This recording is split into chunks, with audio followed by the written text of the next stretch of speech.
Yeah, smash music. Yo, what up, though? It's your boy OG Kenny, O_G_Kenny at Retired from the Streets TV. Another edition, our third edition of Church Crime Sunday. I'm taking y'all back 3 years, but I gotta tell this story. It's out of a town called Lehi, Utah.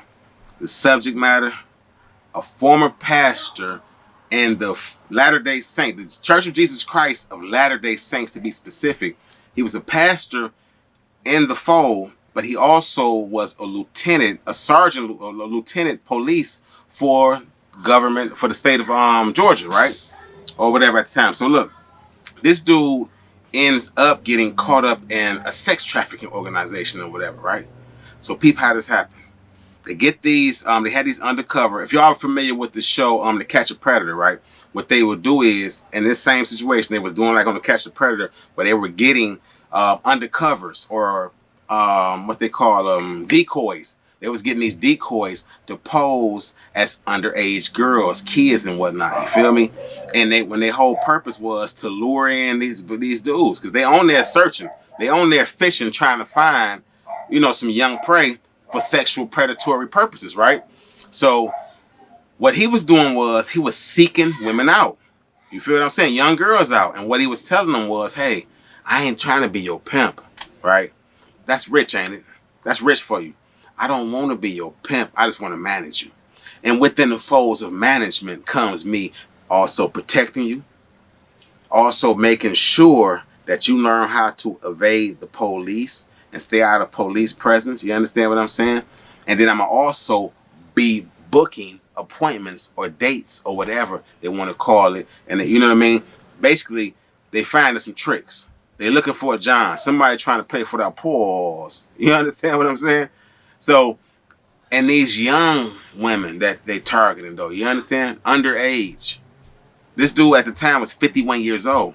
Now listen to what I'm saying though. If y'all hear what I'm saying, the Church of Jesus Christ, Latter-day Saints, right? One of the most conservative Christian foes. And then you also, let me get specifics as his title. He was a former vice squad lieutenant with the state, right? And then also, but that's bad enough because you got two forms of leadership, right? Where you got people that's under you, or you got a form of control or power over somebody, right? So you taking advantage of both of them. I'm gonna play a clip for y'all right now from, let me see, what is this from? Fox 13 News, Utah. You ready? Let's go. Started in July of last year. Detectives said they posed as underage children and prostitutes in order to catch these people. 51-year-old David Moss, a former lieutenant. Hold on, y'all.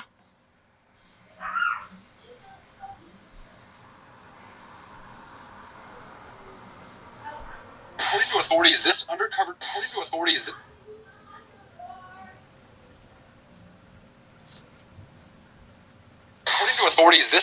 sting started in July of last year.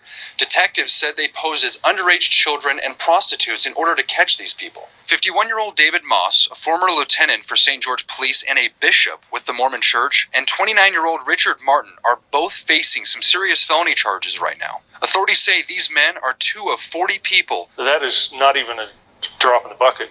Who have recently been taken into custody following a human trafficking sting by Utah County Sheriff's Office. You would only assume that because of his experience in law enforcement, he knew how law enforcement worked.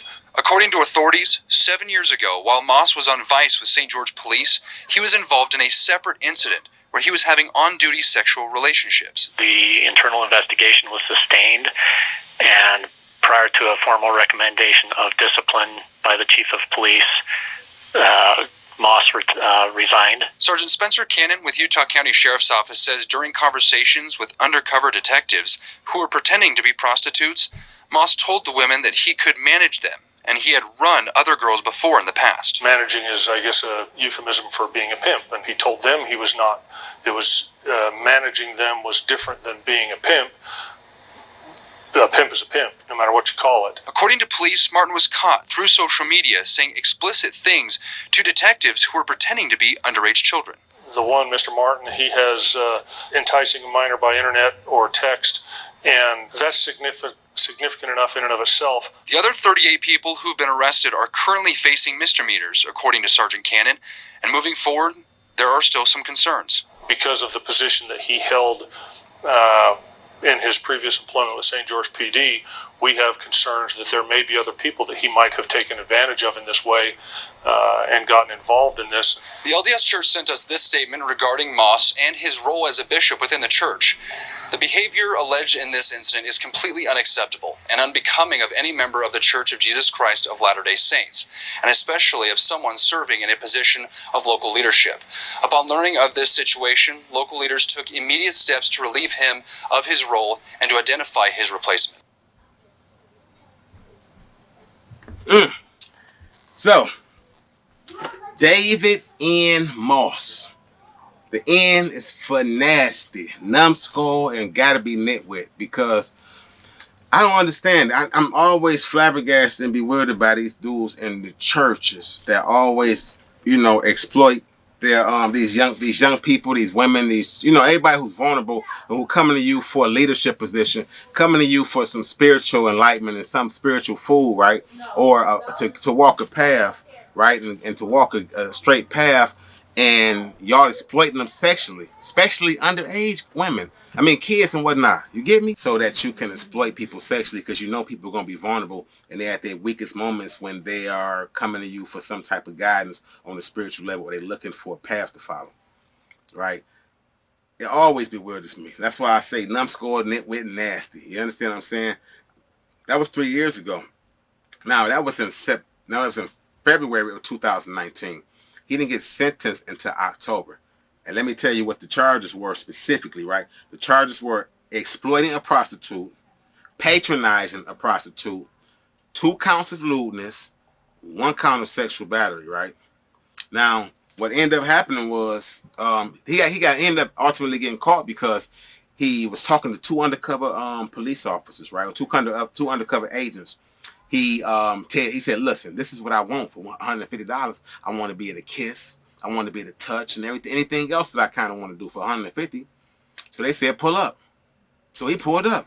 So they at the room or whatever. They discussing the price and what's going to go down. And he telling them, hey, this is what I want to do and whatnot. So he grabbed one of their hand and shoved it on top of his boy, right? Forcefully, they say. They say he forcefully grabbed her hand and forced it on top of his penis, right? And then for the other one in front of both of them, he whipped boy out. He didn't zip, whoop, whoop. You understand what I'm saying? So this dude all the way in freak mode. So, he was straight to the point. He like, for this $150, this is what we about to do. You understand what I'm saying? So that ended up getting him. They ended up going actually to they retreated to the bathroom and locked the door. And one of the agents said that this was the first time in her whole career that she ever had to do anything like that to protect herself, right?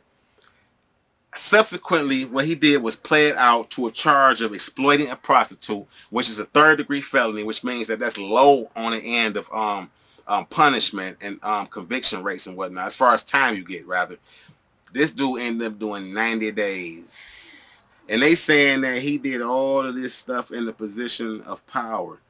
And you know what's deep about this? Had this been in an urban setting, and had it been a little minor drug charge, somebody would have got 2, 3, 4, 5 years. And I always say there's a discrimination against people. Like, think about this: the dope cases versus the sex crimes. They will knock your head off for selling some dope, right? And we know the effects that it all has and it spreads and all that. But look at the effect that sexual exploitation, sexual assault and battery has, especially on children and vulnerable people, man. This dude got 90 days, right? Somebody in my position would have ended up getting a few years, and I'm trying to tell you from the bottom of my heart. That's why I like this Church Crime Sunday, because it brings out the dark side of the church. We know it's nothing new, but I'm finding stories that I find are interesting and unique that people probably haven't heard, and that's not been broadcasted all over the headlines, just to remind people. You see certain stories gonna make headlines, and you're gonna see them all across CNN and other formats, right? But some of them never gonna make the light of day, and these are the ones that I'm focusing on, man. 3rd Church Crime Sunday. I appreciate y'all again for tuning in. OG Kenny, O_G_Kenny, at Retired from the Streets TV. I love y'all, and I'm going to see y'all tomorrow, Monday, because we talking about something special. I love y'all. Ha.